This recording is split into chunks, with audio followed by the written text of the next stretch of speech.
Hi students, this is Shivam sir और आज हम लोग पढ़ने वाले हैं स्पेसिफिक हीट।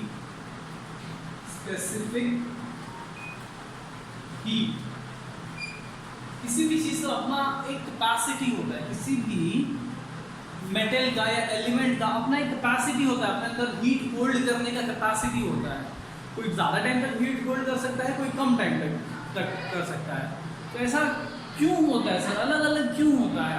अगर मैं एक अच्छा सा एग्जाम्पल दूँ, मैं जब पढ़ाता हूँ तुम लोगों को क्लास में, अपना ओनली 20 ट्यूटोरियल्स ऑब्वियसली तो 20 बच्चे बैठते हैं, तो अगर मैक्सिमम 20 बच्चे बैठे हैं और मैंने पढ़ाया, तो क्या 20 के 20 बच्चे को सारे बच्चे सेम समझेंगे? ऑब्वियसली सर, आप एक ही पर्सन पढ़ा रहे हैं सबको, सब लोग, मैं उसमें से 3 बच्चों का सपोज एग्जाम्पल लेता हूँ। मैं किसी 3 बच्चों को पढ़ा रहा हूँ, सपोज एग्जाम्पल मैं टीच कर रहा हूँ 3 बच्चों को, अलग अलग बच्चों को, स्टूडेंट 1, स्टूडेंट 2, स्टूडेंट 3, तीनों को टीच करता हूँ। क्या ये तीनों को एक जैसा ही समझ में आ रहा है? क्या तीनों को ग्रास्पिंग पावर सेम है? जब हम ये सोचते हैं तो हमको लगता है नहीं सर, ग्रास्पिंग पावर सेम नहीं। इसी वजह से तो सबका तीनों का मार्क्स सेम नहीं आता ना एग्जाम में। 20 दिन बाद जब हम एग्जाम लेते हैं, आफ्टर 20 डेज मैं जब एग्जाम लूंगा, तो ये इस बंदे का मार्क्स आता है 20 में से 20, इसका आता है 20 में से 19, इसका आता है 20 में से 18। तीनों का मार्क्स अलग अलग है। क्यों होता है ऐसा? क्योंकि तीनों की ग्रास्पिंग कैपेसिटी अलग अलग है सर, ग्रास्पिंग कैपेसिटी अलग अलग है। तो जब हम इंसानों की कैपेसिटी अलग अलग हो सकती है किसी चीज को ग्रास्प करने की, तो क्या ये मेटल्स या एलिमेंट्स की कैपेसिटी नहीं होगी अलग अलग? ऑब्वियसली सर, हर एलिमेंट का अलग अलग कैपेसिटी होता है, हर एलिमेंट अपने आप में अलग है। सेकेंड चैप्टर जो है उसमें बहुत अच्छे से हम लोगों ने एलिमेंट्स के बारे में स्टडी किया है। मैंने नहीं लेक्चर डाला अभी तक, मैंने फर्स्ट और फिफ्थ डाला है, तो सेकंड लेक्चर पे भी जल्दी डालूंगा। अलग अलग एलिमेंट के बारे में बहुत अच्छे से बताया। सबका अपना एक प्रॉपर्टी होता है, सबकी अपनी एक क्वालिटी होती है, अपनी क्वालिटी के हिसाब से वो बिहेव करता है। तो हर एक जो मेटल होता है उसके अंदर हीट अपने अंदर एब्जॉर्ब करने की कैपेसिटी अलग अलग मेटल्स की अलग अलग होगी। कोई सेम टेम्परेचर पे कोई मेटल ज़्यादा हीट एब्जॉर्ब करता है, सेम टेम्परेचर पे कोई मेटल कम हीट एब्जॉर्ब करता है। मे बी कैन हैपन ना, इजंट इट? तो जब हम ऐसा कुछ करते हैं या देखते हैं, तो अलग अलग मेटल का अलग अलग कैपेसिटी होता है, तो उसको क्या बोलते हैं? उसी को स्पेसिफिक हीट बोलते हैं। उसके बारे में हम लोग थोड़ा सा अच्छे से समझेंगे। सपोज में 3 मेटल हैं, तीनों में को 100 डिग्री टेम्परेचर वाटर पे रखते हैं, क्योंकि नॉर्मली अगर हम किसी भी चीज़ को ऐसे 100 डिग्री टेम्परेचर पुट ऑन करेंगे, तीन अलग अलग मेटल है, तीनों को मैं 100 डिग्री नॉर्मली पुट ऑन करेंगे, तो आसपास का जो गैस है वो उसके साथ रिएक्ट करता है। वाटर में डालेंगे तो तीनों के लिए एक कॉमन सा सर्कमस्टेंस बन जाएगा। इसी वजह से हम कॉमनली वाटर को 100 डिग्री टेम्परेचर पे, वाटर को 100 डिग्री टेम्परेचर, हमारे बुक के हिसाब से जो है एग्जाम्पल, वाटर को 100 डिग्री टेम्परेचर पे हीट करते हैं। और उसके बाद हम लोग क्या करेंगे, हम लोग उसमें आयरन डालेंगे, आयरन का एक बॉल डालते हैं, बॉल ऑफ आयरन, कॉपर डालते हैं, यही तुम्हारे एग्जाम्पल में, और लेड डालते हैं। ठीक है, तीनों बॉल्स डाले एक साथ। तो 100 डिग्री टेम्परेचर जब रहेगा, तो 100 डिग्री के टेम्परेचर पे जो भी जितना आयरन हीट एब्जॉर्ब कर रहा है, क्या उतना ही कॉपर एब्जॉर्ब कर रहा होगा या उतना ही लेड एब्जॉर्ब कर रहा होगा? नहीं सर, आपने बताया कि जैसे हर स्टूडेंट का अलग अलग ग्रास्पिंग पावर होता है, वैसे ही हर एलिमेंट्स का, हर मेटल का अपना अपना हीट का स्पेसिफिक हीट कैपेसिटी होता है सर। अपने अंदर हीट होल्ड करने की कैपेसिटी सबकी अलग अलग होती है। तो आयरन का अलग होगा, कॉपर का अलग होगा, लेड का अलग होगा। इसको कैसे मालूम पड़ेगा सर?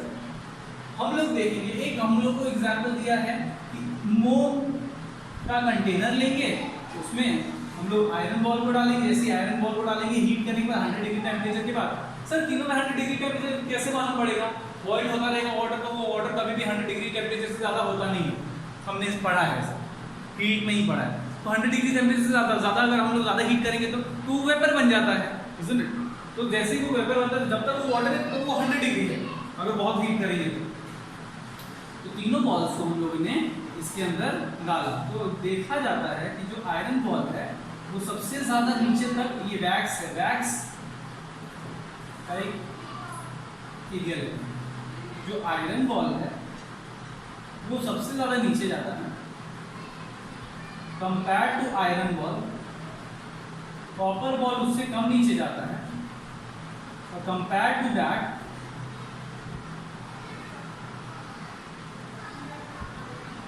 लेड बॉल तो सबसे कम नीचे जाता है। मतलब जब मैंने ये आयरन बॉल डाला तो उसमें ज्यादा हीट था, इसके लिए वो ज्यादा मोम को पिघला पाया, और ज्यादा मोम को पिघला पाया इसलिए ज्यादा नीचे तक जा पाया। कॉपर में कम हीट कंटेन किया उसने, इसलिए वो क्या किया सर, वो कम नीचे तक जा पाया। लेड सबसे कम था ये तीनों के कंपैरिजन, इसलिए सर ये सबसे कम एरिया को पिघला पाया। जिसके अंदर ज्यादा हीट था, जो ज्यादा हॉट था वो ज्यादा पिघला पाया, जो कम हॉट था वो कम पिघला पाया, है कि नहीं, पिघल गया ना। तो वही तो सर बता रहे हैं सर कि अलग अलग मेटेरियल, तीनों को तो मैंने बराबर दिया। जैसे हम सर क्लास में टीचर सबको इस बार सेम पढ़ाते हैं, लेकिन कोई ज्यादा मार्क्स होता है कोई कम लाता है, सेम यहाँ पे किसने, हम लोगों ने सेम टेम्परेचर दिया। तो हर कोई का सर टेम्परेचर अलग अलग तरीके से पढ़ा, कोई ज्यादा हीट हो गया, कोई कम हुआ, कोई उससे कम हुआ। तो इसी को स्पेसिफिक हीट बोलते हैं। एक्चुअल में इसको स्पेसिफिक हीट नहीं बोलते, ये तो हम लोग को समझने के लिए था कि अलग अलग चीज़ों के लिए अलग अलग एलिमेंट्स के लिए हम लोगों को अलग अलग स्पेसिफिक हीट होता है, अलग अलग एलिमेंट्स के लिए। किसी में ज़्यादा स्पेसिफिक हीट होता है तो किसी का कम स्पेसिफिक हीट। एक्चुअल में स्पेसिफिक हीट क्या होता है, किसी भी एक मेटल को 1 डिग्री सेल्सियस उसका बढ़ाना है। अगर किसी भी एक एलिमेंट का, अब जो हम लोग डेफिनेशन पढ़ने जा रहे हैं, ठीक सर, इसमें सब में तो हमने सेम टेम्परेचर पुट ऑन किया, सेम टेम्परेचर पुट ऑन करने के बाद हुआ क्या सर, किसी में ज्यादा हीट हो गई, किसी में उससे कम, किसी में उससे कम, लेकिन हमको सबका 1 डिग्री सेल्सियस बढ़ाना है। अगर क्या करेंगे तो सबका 1 डिग्री सेल्सियस बढ़ाएंगे सर हम लोग को चेकआउट करना पड़ेगा कि कौन से मेटेरियल या कौन से एलिमेंट में कितना हीट पुट करने पे 1 डिग्री सेल्सियस बढ़ता है उसका टेम्परेचर। यूनिट भी देखना पड़ेगा। हम लोग छोटा अगर एलिमेंट रहेगा, अगर 1 ग्राम किसी भी एलिमेंट, अगर मैं लोहे की बात करूँ, आयरन की बात करूँ, 1 ग्राम लोहा फटाक से गर्म हो जाएगा। 100 ग्राम लोहा जो है आयरन है वो उसको टाइम लगेगा। 1 किलो आयरन जो है वो उसको ज़्यादा टाइम लगेगा। 10 किलो आयरन उसको और ज़्यादा टाइम लगेगा। 100 किलो उसको और ज़्यादा। तो यहाँ पे यूनिट भी कंसर्न रखता है, इसके लिए हम लोग केजी यूनिट वर्ड यूज़ करते हैं, क्योंकि हम लोग अलग अलग जो यूनिट्स हैं, जैसे 100 ग्राम है, 1 किलो है, इस तरीके से अलग अलग क्वांटिटी के लिए हीट उतना ज़्यादा पुट ऑन करना पड़ता है। इसलिए यहाँ पे हम लोग याद रखना यूनिट कंसर्न रखते हैं। यूनिट है टेम्परेचर कितना रहेगा, टेम्परेचर के हिसाब से टेम्परेचर हम लोग पुट ऑन करेंगे। 1 डिग्री सेल्सियस किसी बढ़ाने की बात कर रहे हैं किसी भी मेटल का, तो टेम्परेचर भी वहाँ पे आता है। टेम्परेचर के बाद उसमें हम लोग हीट कितना पुट कर रहे हैं, ऑब्वियसली हीट के बारे में पढ़ रहे हैं। तो ये सारी चीज़ें हम लोग अभी पढ़ने वाले हैं। स्पेसिफिक हीट के डेफिनेशन में ये सारी चीज़ें आएंगी किसी भी एलिमेंट का 1 डिग्री बढ़ाने की। अब मुझे बताओ, जिसको 20 में से 20 मार्क्स आता है उसको ज़्यादा पढ़ाने की ज़रूरत है? नहीं सर, उसको तो थोड़ा पढ़ाएंगे चलेगा। उसको 19 आता है उसको थोड़ा ज़्यादा ध्यान देंगे। मतलब सर जो ज़्यादा गर्म हो रहा है उस पर ज़्यादा गर्म हो, उसको और हीट नहीं चाहिए सर। कम गर्म हो रहा है उसका 1 डिग्री बढ़ाने के लिए उसको ज़्यादा हीट देना पड़ेगा। तो सबसे कम गर्म हो रहा है उसको 1 डिग्री बढ़ाने के लिए और उससे ज़्यादा हीट देना पड़ेगा। सेम है ना सर, ऐसे जो बहुत अच्छा पढ़ता है उसको थोड़ा पढ़ाएंगे, अच्छे से समझने लायक बता देंगे तो फटाक से समझ जाएगा। उससे कम थोड़ा ज़्यादा पढ़ाना पड़ेगा, उससे कम उसको और ज़्यादा पढ़ाना। सेम वैसा ही है, किसी भी मेटल को किसी भी एलिमेंट या मेटल का 1 डिग्री सेल्सियस बढ़ाने के लिए हमको जितना हीट का रिक्वायरमेंट होता है उसके 1 यूनिट के लिए, जो भी यूनिट हम लोग लेंगे, कंपैरिजन में जो भी यूनिट रख लो, 1 किलो रख लो तो सारे को 1 किलो ले लो, 1 ग्राम ले लो तो सबके लिए 1 ग्राम ले लो, 100 ग्राम ले लो तो सबके लिए 100 ग्राम।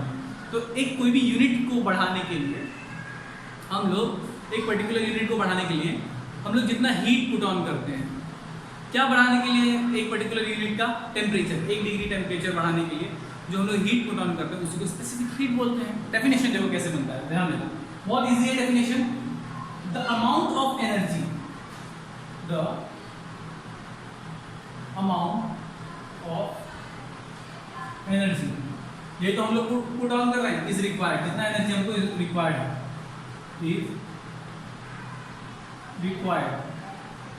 याद कैसे रखने का बोले, पहले इतना याद क्या, हम लोग को एनर्जी चाहिए, किसके लिए, पुट डाउन करने के लिए, अमाउंट ऑफ एनर्जी रिक्वायर्ड, क्या क्यों हम लोग को चाहिए सर, टू रेज, बढ़ाने के लिए, रेज द टेम्परेचर, टेम्परेचर बढ़ा रहे हैं ना, कितना टेम्परेचर बढ़ा रहे हैं, 1 degree Celsius sir, 1 degree Celsius, 1 degree Celsius, है ना, किस चीज का, कोई ऑब्जेक्ट होगा, ऑफ एन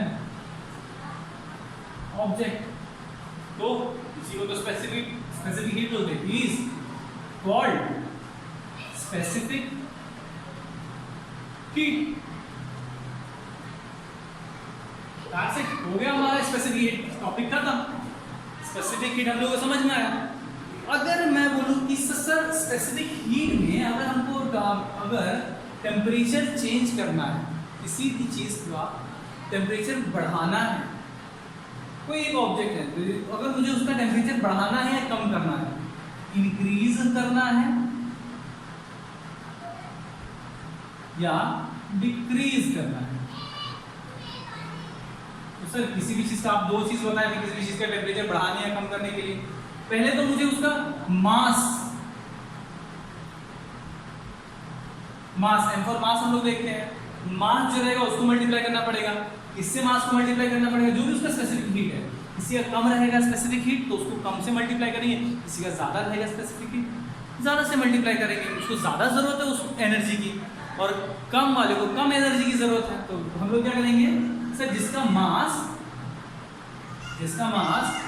ज्यादा रहेगा उसके लिए ज्यादा स्पेसिफिक हीट चाहिए, ऑब्वियसली मास ज्यादा है तो भी उसको एनर्जी की जरूरत ज्यादा है, अगर स्पेसिफिक हीट किसी की ज्यादा है तो भी उसको वैसे ही चाहिए, इसका mass into specific heat into क्या करेंगे, डेल्टा ऑफ टेम्परेचर, मतलब जितना हमको चेंज करना है किसी भी चीज का टेम्परेचर, तो जितना उसको हीट करना है, अगर मुझे बड़ा डेल्टा किसके लिए यूज किया जाता है, delta is use for changing, याद रखना आगे भी बहुत पढ़ोगे, delta is use for changing, तो यहाँ पे डेल्टा यूज फॉर टेम्परेचर, यहाँ पे जो बढ़ रहा है उसके लिए, सेम डिक्रीज के लिए भी m for mass s for specific heat और delta is use for temperature, यहाँ पे टेम्परेचर घटाने की बात होगी, और ये एम एस और टी क्या है हम लोग यहाँ पे देख लेते हैं, मैं लिख देता हूँ तुम लोगों को, एम फॉर मास हम लोग को पता है, सेम यही तरीके से हमको लिखना रहता है, बहुत science is the one of the most easiest subject, बस वही चीजें हैं उसको ही हम लोग को क्या करना है, सेंटेंसेस में फ्रेम करके बता देना है, एस फॉर स्पेसिफिक हीट और delta T for, normally T for temperature और डेल्टा मतलब चेंज, या चेंज इन टेम्परेचर, हो गया सर स्पेसिफिक हीट का टॉपिक खत्म हो गया।